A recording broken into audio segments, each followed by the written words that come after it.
কালো ধোঁয়ার কুণ্ডলী গাজা সীমান্তে। গাজা দখলের পরিকল্পনা সফল করতে উঠে পড়ে লেগেছে নেতানিয়াহু বাহিনী। গেল ৩ সপ্তাহে প্রতি মুহূর্তে বাড়ছে হামলার তীব্রতা।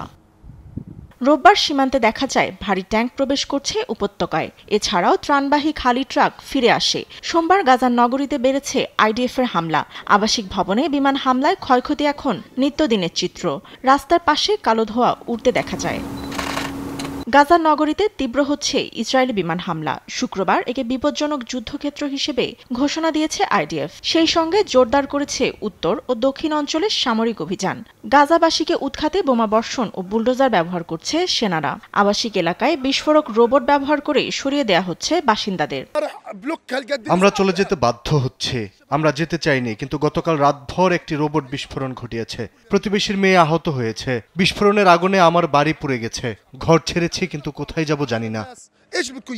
রোববার ইসরায়েলি প্রধানমন্ত্রী বেনিয়ামিন নেতানিয়াহু ও তার নিরাপত্তা মন্ত্রিসভা বৈঠক করেন। বৈঠকে পশ্চিম তীর দখলের কৌশল নিয়ে আলোচনা হলেও জিম্মি মুক্তি ও যুদ্ধবিরতিতে সম্মতির বিষয়টি এড়িয়ে যান নেতানিয়াহু।